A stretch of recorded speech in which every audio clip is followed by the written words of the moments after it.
Welcome to Paul Britt's Coach's Corner. I'm Paul Britt, and this is my Coach's Corner. Before we go any further, let's mention our sponsors. Without the sponsors, there would be none of us. We have It Ain't Easy Sports, It Ain't Easy Clothing Line, 8 is Greater Than 80, and Integrated Media. Today on Coach's Corner, we're going to talk about those matchups this week. We're going to talk about the Ravens-Raiders matchup, the Intramural Football Club of Washington, D.C. against the Cleveland Browns, and the Great Saints matchup against the Chargers. Let's get right to it. The Ravens-Raiders matchup.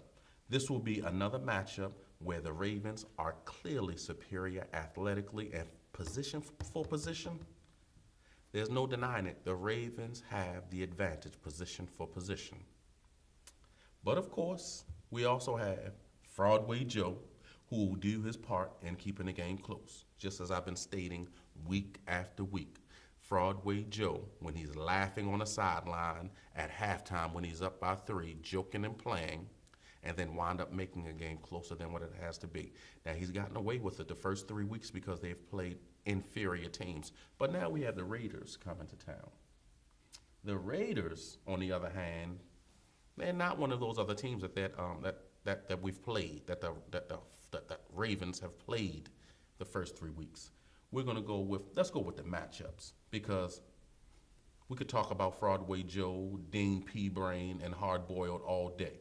Fraudway Joe against Derek Carr, that's a toss-up because you have Fraudway Joe with a rocket arm without a brain connected to it, and you're going to have Derek Carr who's going to look like the second coming of Johnny Unitas again, because Fraudway Joe's going to keep those guys in the game. Ravens receivers against the Raiders defensive backs. I'm going to go with the Raiders defensive backs because we have Fraudway Joe throwing those lollipops out there to be picked off. Raiders receivers against the Ravens defensive backs. I'm going to go with the Raiders receivers because Amari Cooper's going to cook those pretenders in that defensive backfield. Ladarius Webb, Jimmy Smith. I like Jimmy Smith, but he's just not playing up to par. And then he has his high school teammate, Sharice Wright, at the other corner. He's not starter material. Like the guy, but he's special teams at best. So again, I'm going to go with Amari Cooper shredding them. The running game. The Raiders have a superior running game. I'll go with that. Won't even talk about it. The Ravens' archaic running schemes, along with Mark Trestman, who hasn't been able to keep a job anywhere except with the Ravens. Coaching. I'll just say this. We have John Hardboiled. They have whoever else. So they'll win that matchup. Bottom line is, this is in the first 3 weeks. The Raiders will win this game 26-16. Next, the Intramural Football Club of Washington, D.C. against the Cleveland Browns. This is a tough matchup because these are two sucker cities. You have filthy D.C., slum capital of America, against hard luck Cleveland.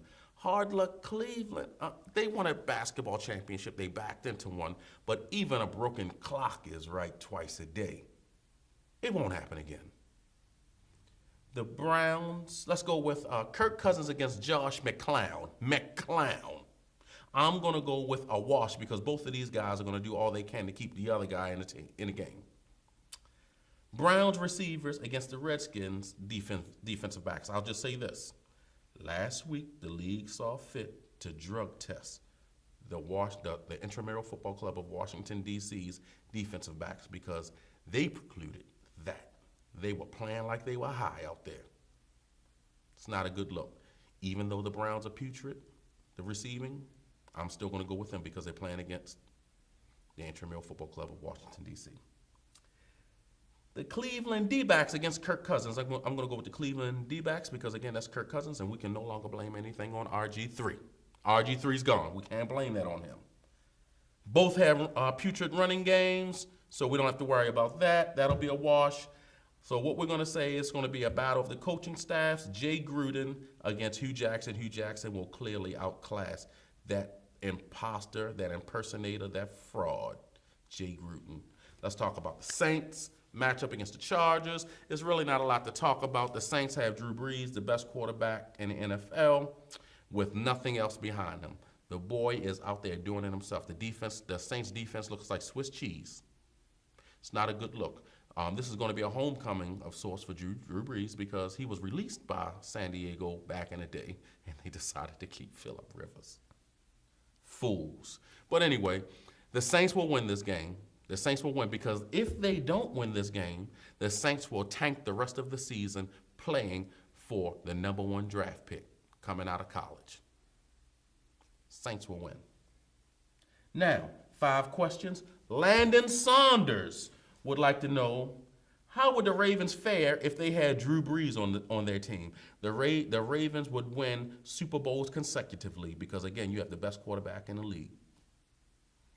Rhonda Young wanted to know if the birth of Joe Flacco's daughter would be a distraction.